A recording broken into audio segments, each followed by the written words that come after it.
Hey guys, so this video is going to be a little bit different because it's going to require a lot of audience participation in the comments section, because this was the most bizarre customer service experience I've ever had. And I'm using bizarre a little bit loosely. I don't know if it's bizarre. It just could be what it is. I ordered from, so let me just give you a little background on my experience with this company, which is limited anyway. So I ordered Lena Lashes, and I don't know if they're still having this sale, but they've been having a sale for like a couple of months where everything was like 50 or 60% off, and they have their liquid lipsticks that were like, I think $7-8 each on the sale. So, and I am, as we know, a liquid lipstick fanatic.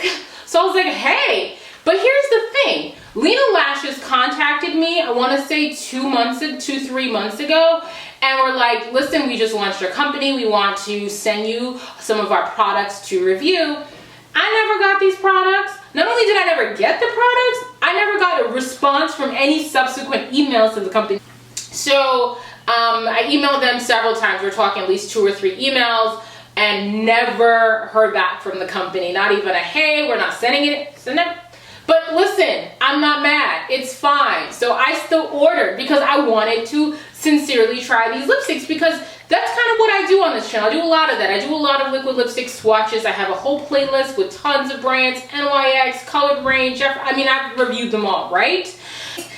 So, despite the fact that I didn't get any from them when they said they'd send me some, whatever, I ordered some because I'm like, these are on sale. It's Memorial Day. I'll get a bunch of these. It's Memorial Day weekend, whatever. Now, I had already seen some videos where my fellow YouTube beauties here had indicated that there were some shipping delays with this company, and I was like, whatever, fine, it may be a little bit funny, so with the shipping. So on their website, they actually provide an option for priority shipping for 2 to 3 days. That's $10. I don't know where in the US of A priority shipping for these kinds of products is $10, but listen, their time is money. There may be something, who knows? And because I wanted to make sure I got my stuff not in 2 weeks, but in 2 to 3 days, I was like, let me place this order. But then I got impatient. I'm gonna own that I got impatient. So guys, before you tell me about myself, I'm gonna own that I was impatient, okay? I didn't have patience. So when I didn't get it after a couple of days, even though it was Memorial Day weekend, I was like, this is sufficient time. I should have got this by such and such date.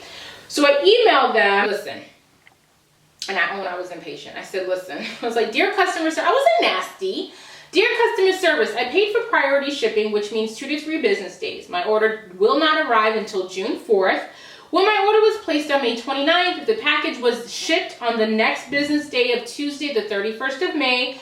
My package should arrive no later than Thursday, June 2nd. I would like a refund of my shipping fees as soon as possible. So that was my email. I'll put the picture of the actual email somewhere in here so you can actually see that I'm not tripping, that this is what I sent. And again, I didn't really ask them like, what's going on? Can you give an update what it is? Because at this point I had already tracked it and saw it when it was supposed to arrive. And for me, I was like, I paid $10 extra.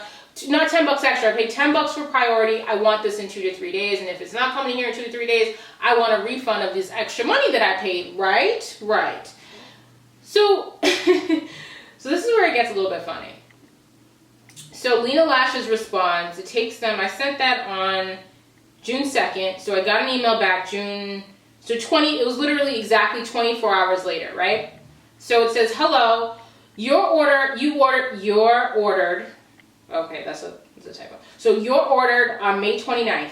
Your order was processed on, so it says hello, period. You ordered, I'm sorry, I can't remember. You ordered, that's what it's supposed to say, on May 29th, and your order was processed on May 31st. Your package was picked up on June 1st, and your expected delivery is June 4th. Then there's a math equation. 1 plus parentheses 2 comma 3 parentheses equals 3 or 4. Hence, your order is within the time frame. Thank you, period. So this is where I need y'all to come in, because so this is what I did. So I posted this email exchange in I have a makeup group, right? There are tons of makeup groups on Facebook. There are tons, and they're huge. I'm in several that have like, one's got 40,000 members, one's got 20, one's got like 16. These groups are huge. And not for nothing, I have to say, I think brands, cosmetics brands, do not understand what's happening in these groups. These brands are over here thinking all they got to worry about is making sure these top level influencers get their product, review it, put it on the map. But what you guys don't understand, what you fail to realize, is there are people like me who are on the ground, in the trenches, in these makeup groups, and our influence is big as well. Not just because I administer one of these groups, but because these groups, like, the word spreads like rapid fire. If something crazy is happening from a customer service standpoint, we're pretty powerful and kind of communicating and letting each other know, tipping each other off about what's going down, right? Right. So I posted this. Now I did not, here's the thing where I did not reveal to my group members in this group or my group is called Black Women Who Love Makeup. The other group is called Makeup for Black Women. From both instances, I did not reveal that this was from Lena Lashes, only because I know tone and people listen, these ladies in these groups will take out the pitchforks and tear a business down. I've seen it happen, and that is not my intent either now or there. So I didn't reveal it there because I didn't want it to go crazy. You know, it just goes left. Viral, it goes in these groups, okay? Crazy. So that being said, I posted this in the group because I was like, does this feel right to you? Like, hello, period. Let's read it one more time, guys. Hello, period.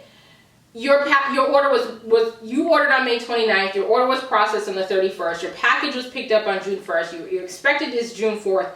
1 plus parentheses 2 comma 3 parentheses comma 3 or 4. Hence your orders within the time frame. Period. Thank you.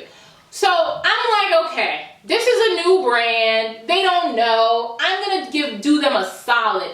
Now, by the way, this is the same company that emailed me. So you guys know I have a YouTube channel and I get out here and do reviews of companies. Like, you're aware of that, and it's also in my signature. Like, it says who I am, my name, all that. Like, this is interesting that they would take a tone with me. So that being said, so I'm like, you know what? Let me post this in the group, get some feedback. So I wrote them another email. I was like, hi, comma. I'm just writing to provide you some feedback on the email that you sent. You may be right about the shipping. Okay? I'll give them. Maybe you're right. Whatever. Although I think you and I would both admit that if someone is paying $10 for priority shipping for an order that was processed on May 29th, a receipt of the product on June 4th isn't exactly priority. It isn't. Like, you guys need to be, like, communicating your thing. Like, our processing in and of itself takes a couple of days. So technically, if you're ordering priority, you're going to get your package in like 4 to 5 days. Don't write this 2 to 3 day business. Just be honest and say priority means you're going to get your package in, 4 to 5 business days. That's what it really means, okay? Because they clearly take some time processing, whatever. Fine. Whatever processing, fine, whatever. Fine. So I was like, I think you and I would both admit that if someone is paying $10 for priority shipping for an order that was placed on May 29th, a receipt of the product on June 4th isn't exactly priority. But that's fine. It is what it is. The tone of your letter, however, wasn't right. Primarily, you could have addressed me by my name, since you have it. And second, you could have offered an apology, even if it's to say, hey Lisa, we appreciate your business. I'm sorry your order is taking longer than expected, but we'll do our best to move it forward. Anything along those lines would have been better than you, A, not addressing me by name, and B, giving me a math equation. I didn't write the letter to win an argument. I'm a customer and acknowledge how I feel, and at the very least, pretend to care. Hopefully you can receive this feedback and apply it to your future dealings with customers. Thanks again, Lisa. So this email wasn't even about the shipping, because at this point I don't even care. It's like Friday, the thing's gonna arrive the next day, Saturday, whatever. They ain't giving me my $10 back. They feel like they're in the right. I don't even care. But I'm just like, now you guys are going, now this feels weird. Like this. So then here's their response to that email. This is where it ends, right? They write back, hello, period. So again, no name. Hello, period. processing time, I think that meant to say, our processing time is 2 to 3 days. Do not confuse processing time and shipping time and delivery time. You pay $10 for 2 to 3 day shipping. What does that mean? Once your order is processed, a label is created and the package is then picked up by UPS. Picked up by UPS is all in caps. So they wanted to let me know clearly that that's how it's processed. USPS. It should be delivered within 2 to 3 days of being picked up by USPS. I think there are nuances in the language that you may fail to appreciate. Thank you. So, I have a bachelor's degree in English and a master's of fine arts in writing from Sarah Lawrence College. So I understand the English language quite well. So, the tone is like blowing my freaking mind. Like, just say I'm freaking sorry. If I'm telling you as a customer that I don't care about the shipping anymore at this point, that what's bothering me now is that you're not acknowledging how I feel, you're not like they just want, that's where I stopped emailing and I was like, F it. So this is where I need y'all to tell me. Am I tripping? Was this one of those kinds of exchanges where because I emailed them initially and I was a little bit funky, which I own, was I funky? I don't know. Was I a little, this is where I need your feedback. What would you do? What would your response be? How would you feel? Would you feel like you could order from this brand again? Do you feel as though that you feel that maybe this is all because we're emailing back and forth and neither one of us, like our tones are just, it's being misconstrued? I just don't know. But this is really about customer service. Are we expecting too much from small indie brands? Do you feel as though this email exchange was reflected poorly on the brand? Do you think it reflected poorly on me? Do you think that I was wrong? Do you think they were wrong? Do you think we were both wrong? How would you feel if you received an email like this? If you felt as though a brand wasn't kind of acknowledging how you felt and so forth. So that's kind of where I need some feedback. Am I tripping? And you can respond just like, yes, you're tripping. It wasn't that bad. It wasn't that deep. Straight up, this is not that deep. So I did not want to come on here and do a smear campaign on this brand. I may buy again. Who knows? Would I be tripping to buy again? That's another thing. And I'm saying tripping a lot, like I actually use this, like I use that in my everyday language. I don't, but I feel like it fits here in this video. Anyway, thank you guys so much for watching. Let me know. Let me know in the comment section. Am I crazy? Is this crazy? You let me know.